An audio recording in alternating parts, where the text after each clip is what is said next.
Dan il-programm huwa mwassal lilkom bil-kollaborazzjoni ta' l-Uffiċċju għan-Negozju tal-Familja, Business First, Malta Development Bank u Grant Thornton.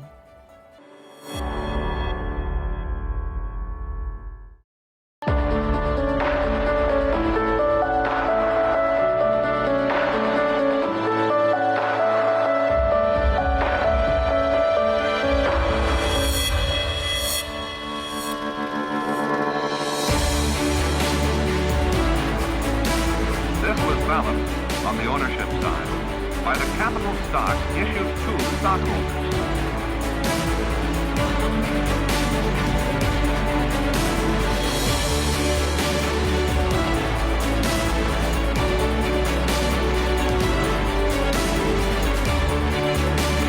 $2,000 worth of goods for his store.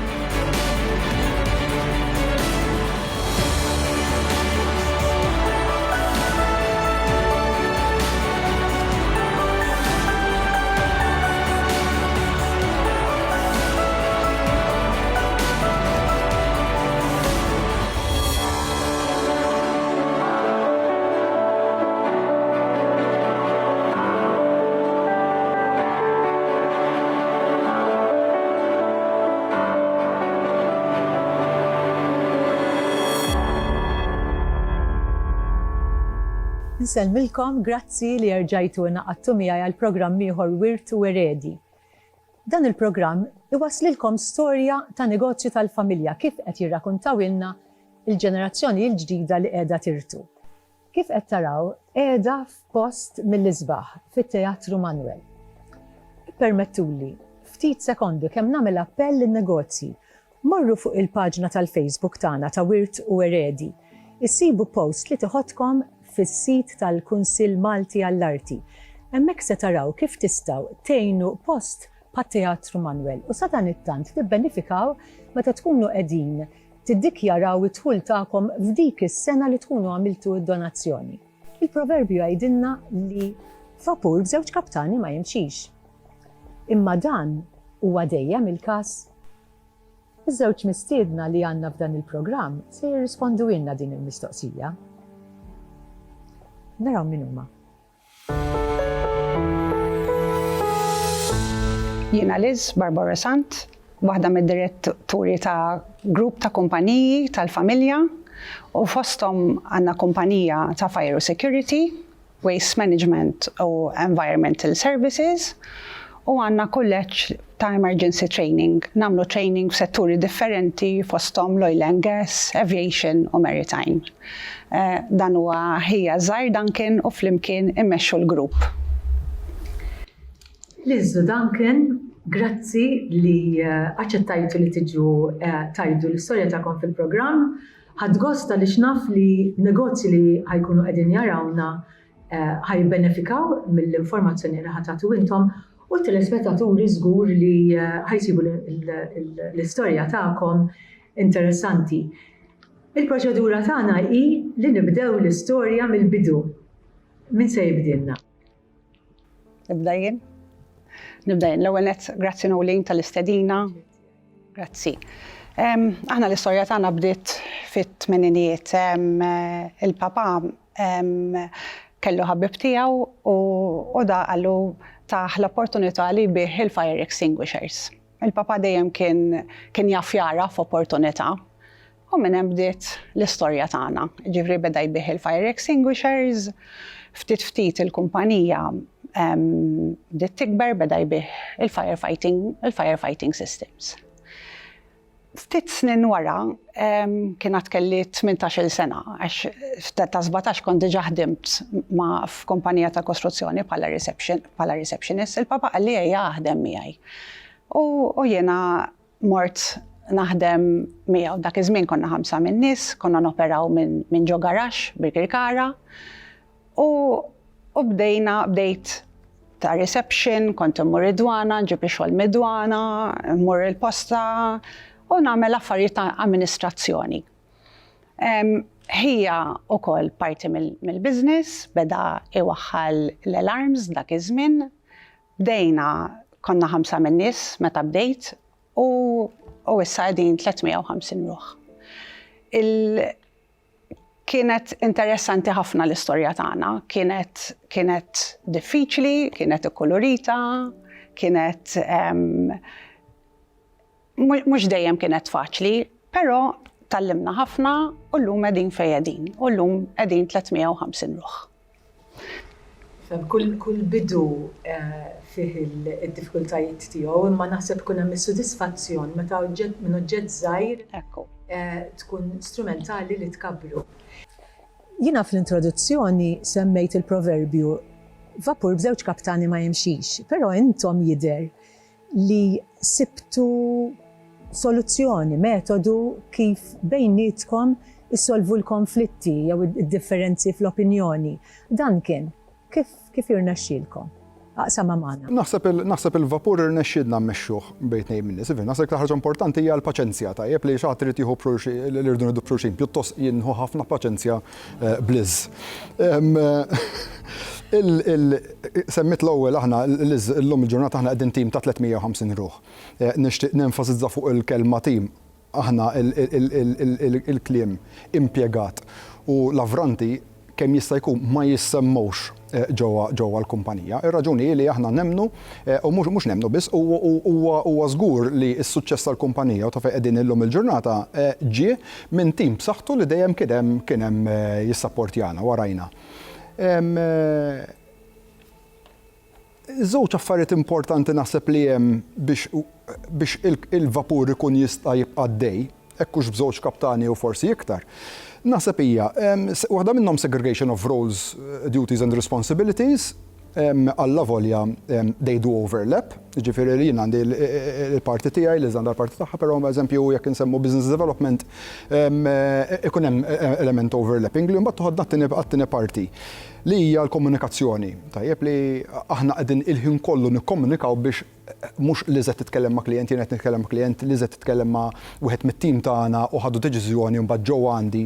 Għax ovvjament hemmhekk jibda ġej kapaċi jibda ġej il-konflitt. Aħna li għamilna 5 snin ilu li naħseb ħadmet ħafna,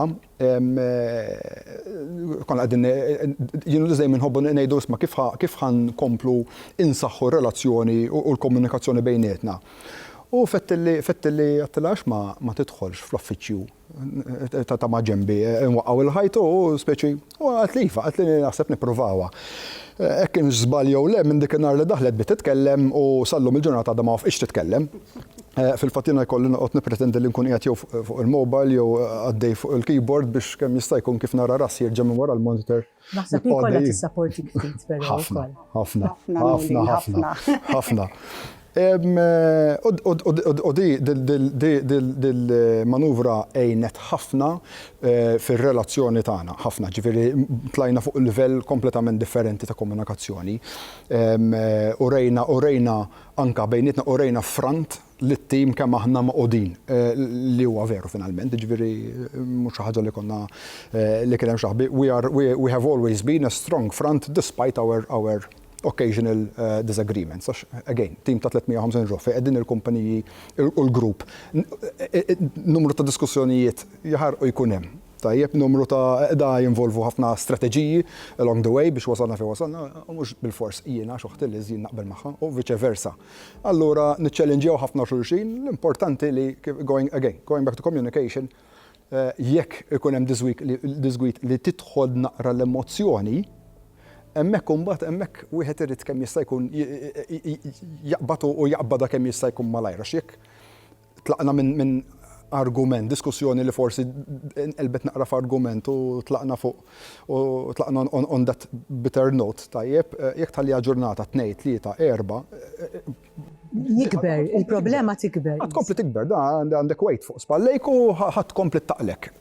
Allura aħna kemm jista' jkun iddeċidejna li konna għamilja fatta li isma' within the day, maximum the next day, ħalli wieħed forsi jmur u dak xi ħadd jaqbad u jippikja l-konverzazzjoni minn fejn jkun tlaqna and it needs to be thrashed out. U da again anke aħna nħobbu fil-weekend nħobbu nkunu għand xulxin ukoll mal-familji tagħna, allura nevitaw dik l-iskumdità li aħna iltqajna u hemm dik isu the elephant in the room biex niftehmu. Eżatt.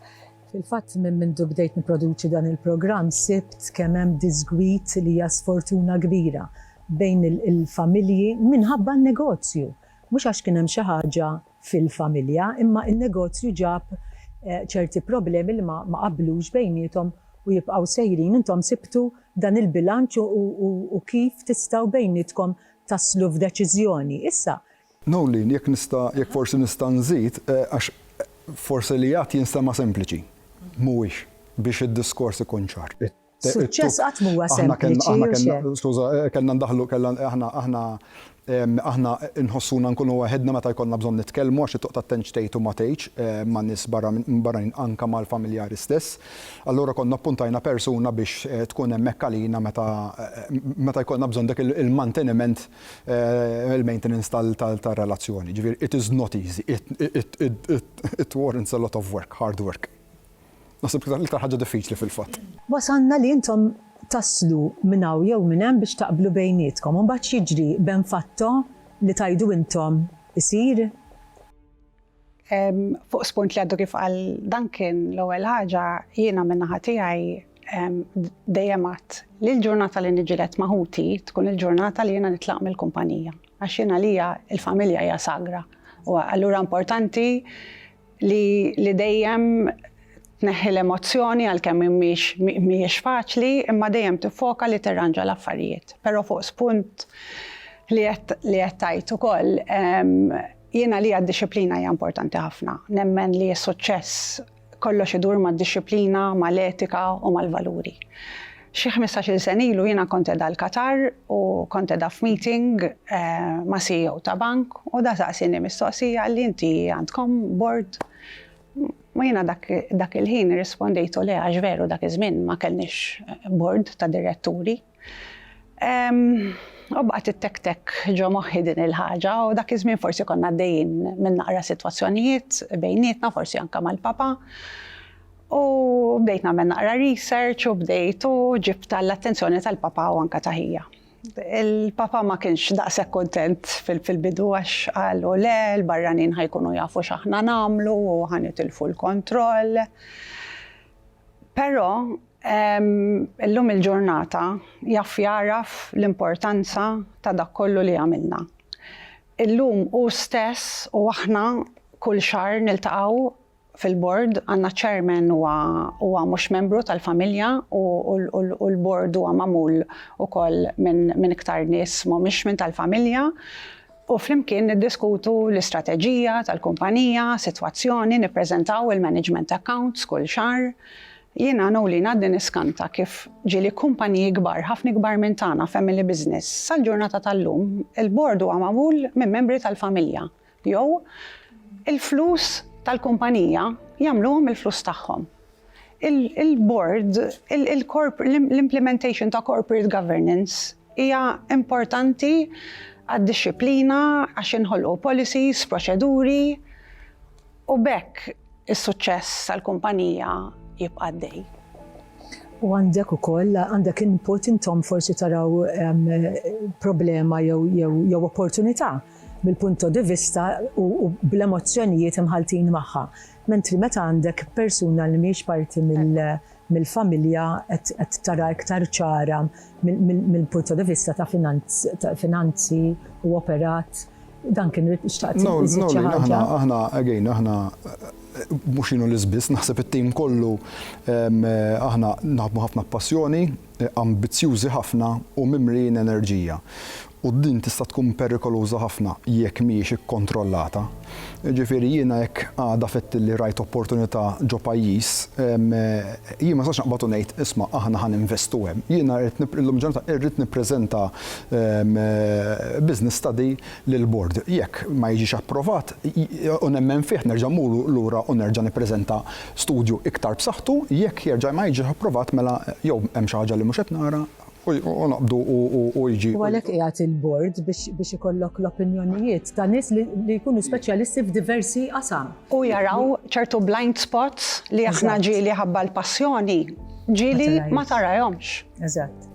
L-intenzjoni tkun tajba, ġifieri l-intenzjoni li inti l-intenzjoni tkun tajba. Imma repercussions daqshekk li ma tkunx xajthom. mhux fatt, però ħafna jaraw li il-bniedem li jibda il-negozju jibdih u jibda jibnih, it-tieni ġenerazzjoni li hija intom tkatruh u tkabruh. Però t-tielet ġenerazzjoni għandha fama li tkissru. Qed ħarsu l-qudiem għal din dal-istadju meta intom issa tkunu tridu tgħaddu il-negozju ta' warajkom?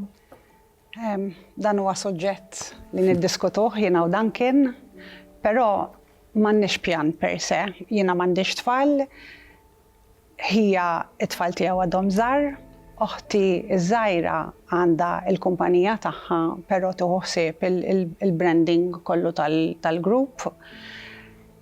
Però aħna għandna tim b'saħħtu immens. Ġifieri aħna nemmnu ħafna fit-tim kif beda jgħid Duncan qabel, aħna we empower them a lot, imma ovvjament mbagħad huma jridu jkunu responsabbli u jkunu accountable għax dik l-iktar ħaġa importanti, nħobbu ntuhom il-libertà għad-deċiżjonijiet. Naħseb niġu f'sitwazzjoni li ikollna bżonn CEO il-qudiem għax aħna bħalissa forsi nħobb ngħid li aħna joint CEOs, imma naħseb il-qudiem ħajkollna bżonn CEO għax da forsi it-tfal ta' Duncan jew tfal toħti ma jkunux iridu jitlu fil-business tal-familja. Ġifieri naħseb l-unika mod jiena li nibqgħu għaddejjin kif għaddejjin bil-bord u nibqgħu inkomplu nsaħħu u dejjem nimpruvjaw f'dawn l-affarijiet. U mbagħad naraw minn hemmhekk. Sibtu mezz kif issibu it-triq tan-nofs fl-operat tan-negozju li għandkom issa, però meta tiġu avviċinati forsi b'opportunitajiet li m'għandhomx jasmu man-negozju li għandkom bħalissa, x'tagħmlu tmorru wara raskom fuq ċerti negozji, kif taġixxu? Naħseb it-tendenza aħna bħala familja we always tend to follow the opportunity, ġifieri anke jekk hemm affarijiet li huma non-core. Pereżempju aħna għandna restorant il-Madlina ma xorta bejnietna talna li għadi l-opportunità. Liz u Duncan, grazzi li qsamtu magħna din l-istorja vera simpatiċi. Naħseb intom it-telespettaturi ta' Wirtu Eredi ħadtu gost anke taraw is-sinerġija bejnietom u rewna kif vapur b'żewġ kaptani jista' jimxi dejjem jekk ikun hemm rispett u kooperazzjoni. Aħna minn hawnhekk ħallu l-ftit minuti għal Dr. Ġerada li se jkellimna u jtina iktar informazzjoni fuq l-importanza tal-governanza korporattiva kif semmew Liz u Duncan ukoll. Wara ftit momenti ta' pubbliċità, però rġgħu lura magħna għax għandna iktar informazzjoni għalikom.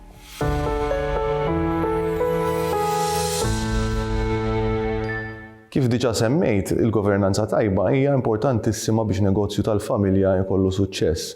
Madankollu hemm aspetti oħra li huma importantissimi wkoll u li jiffukaw fuq il-fatt li negozju tal-familja fih membri fih li huma wkoll membri ta' familja. Huwa importanti illi ikun hemm lwok fejn dawn il-membri tal-familja jiltaqgħu, jitkellmu, jiddiskutu. Sfortunatament ħafna drabi tant ikonna niddedikaw il-ħin tagħna għan-negozju li ninsew l-importanza ta' relazzjoni bejn l-istess membri tal-familja li flimkien huma importantissimi għas-suċċess ta' dak in-negozju. Allura importanti li anki forsi fil-kumpanija jew inkella fil-post minn fejn operaw ikun hemm anki spazju fiżiku fejn nistgħu niltaqgħu, impoġġu u nitkellmu fuq kollox minn barra fuq l-operat tal-kumpanija. Nixtieq li taħsbu fuqha din ħalli jekk għalissa ma hemmx dan it-tip ta' spazju, naraw kif nikkreawh u naċċertakom illi dan ħajkun qed jagħti opportunità sabiex dawk il-problemi li forsi qabel ma konniex qed niddiskutu u nitkellmu fuqhom, illum il-ġurnata jkun opportunità li niddiskutuhom u nikbru flimkien anki fir-relazzjonijiet tagħna bħala membri tal-familja.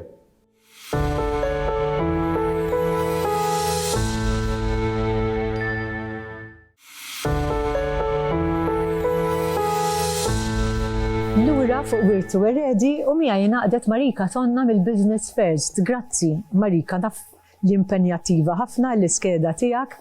Jiena xi 30-35 sena ilu meta ġejt biex niftaħ in-negozju kelli ħafna ġiri. minn dipartiment tal-ieħor tal-gvern, dak iż-żmien konna ngħidu titmur għand dipartimenti tal-gvern x'biża'. Illum bil-Business First tmur f'post wieħed li mrieħel u tinqeda. Però mhux tinqeda biss biex tiftaħ negozju, hemm ħafna affarijiet oħra li qed tgħinu lin-negozju u speċjalment lin-negozju tal-familja. X'għandkom speċifikament għal dak is-settur? Grazzi ħafna ta' din l-opportunità. Kif għattinti il-Business First illum kważi kulħadd jaf li ngħinu ħafna l-startups. Kull min irid jiftaħ business jista' jiġi hemmhekk u jinqeda, m'għandux għalfejn joqgħod jiġri minn dipartiment għal ieħor. Ħafna mis-servizzi tagħna huma wkoll online, ġifier nigwidawhom kif japplikaw online. Però kif għattinti il-Business First mhux qegħdem għall-startups biss. Ħafna family businesses, speċjalment is-second u third generation, iridu jbiddu il-business model tagħhom, iridu jinvestu fit-teknoloġija moderna, iridu jinvestu f'makkinarju ġdid u aħna ngħinuhom billi nigwidawhom x'inċentivi hemm primarjament għal Malt Enterprise, għax aħna parti mill-Malt Enterprise. Però mhux mill-Malt Enterprise biss, hemm ħafna ministeri u hemm ħafna dipartimenti li joffru numru ta' inċentivi u aħna nigwidawhom x'inhuma dawk l-inċentivi u kif japplikaw għalihom. Tista' issemmilna x'inċentivi li hemm? Illum il-ġurnata hemm ħafna inċentivi. Il-Malt Enterprise innifisha għandha fuq 30 inċentiv. Ħafna minnhom huma targeted incentives, però mbagħad hemm inċentivi li huma iktar ġenerali. L-iktar waħda popolari li għandna hija il-Micro Invest fejn jgħinu kważi kull tip ta' business mill-iżgħar business sal-ikbar business b'inċentiva li hija tax credit fuq l-investiment li jkun għamel biex ikabbar jew jtejjeb il-business tiegħu. Da jista' jkun xtara makkinarju, jista' jkun ukoll biddel il-ħanut tiegħu biex għamlu iktar attrajenti. Għandna wkoll inċentivi biex il-kumpaniji jimmodernizzaw il-business tagħhom, jinvestu fiktar teknoloġija moderna u anke wkoll f'IT u teknoloġiji moderni bħal online shopping. U għawdex, m'hemm bżonn jiġu Malta, għandkom il-branch tagħkom hemmhekk. Iva, aħna għandna għawdex, għandna x-Xewkija fejn għandna l-uffiċjali tagħna l-istess servizzi li nofru għal Malt Enterprise Malta nofru għawdex ukoll. Grazzi Marika, hawnhekk drajtuni li ngħid grazzi kbira lill-sponsors personali tiegħi. Grazzi lill-Eye Center, O'Hea Opticians, Screen Hair Products, Teoxan Skincare, Numi, Bata u Weekebs. Nagħmel appuntament magħkom għal bħallum ġimgħa għal storja oħra fuq negozju tal-familja. Saħħa!